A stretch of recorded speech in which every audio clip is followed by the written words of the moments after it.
I know I wasn't here for a while, but now that I'm here, let me introduce you to my instrument Sarod. Well, Sarod comes from an ancient Persian instrument called rabab. Later on, it was introduced to Indian classical music, and it was designed in a way so that it can play all those gorgeous parts of classical Indian music. And then it became Sarod, and it became one of the leading instruments of Indian classical music. Usually, it is played as a solo instrument accompanied by tabla, but nowadays it's also played in different combinations of ensembles, like a duo or a triad or quartet. So now, let's find out what we have here. These are the tuning pegs for main strings and for jawadi strings. These are the main strings, are the ones that are played with the left hand. And these couple of pegs are for the chikari, for playing the rhythm. And these are 15 taraf strings, which are sympathetic strings.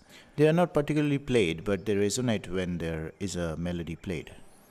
Now, instead of a top view, if we look at from a side view, we'll see that the resonating strings are placed beneath the jawadi and chikari strings. Now, let's get to the top, the nut of the instrument.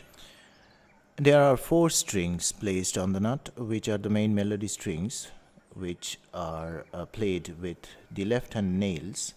And speaking of nails, the nails are very special. These 2 are normal nails, but this one I cut from the other finger, the other hand's ring finger, and then paste it on top of this one. It's a bit tricky, but it can be done. Now, that's a goatskin diaphragm, which is having a lot of marks because I am playing it a lot, and it's not supposed to be there in a brand new instrument. And that is a fingerboard made out of steel and with having a nickel plating on top. And that is made out of brass. It's supposed to be a lot shinier, but just because I'm carrying it around for a long time without polishing it, so it has become something, and it's gotten some tilts as well.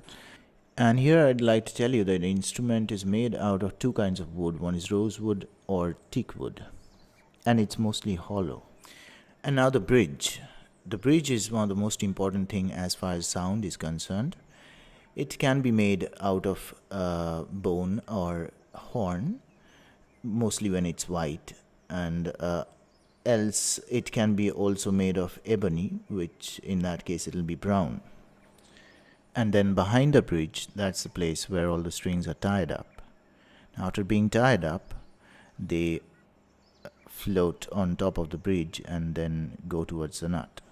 And to play, you basically pluck the string over there and you play with your left hand nails over here. And for that, it's best if you watch one of the videos where the instrument is being played. And for now, let me introduce you to the plectrum, which is known as jawba. This is a round way to pluck the string, but this is definitely not the posture to play the instrument though.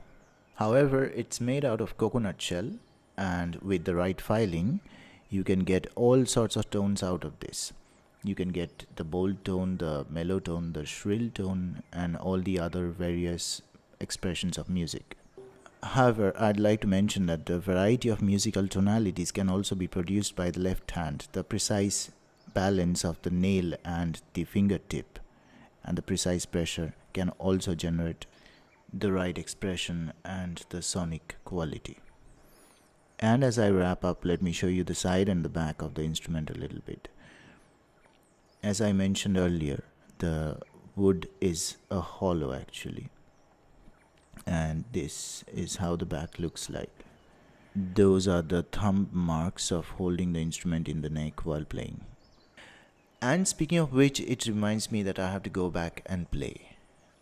You can't keep these instruments down for a very long time, And in the meanwhile, if you have any question, suggestion, recommendation or feedback, please feel free to leave them down below.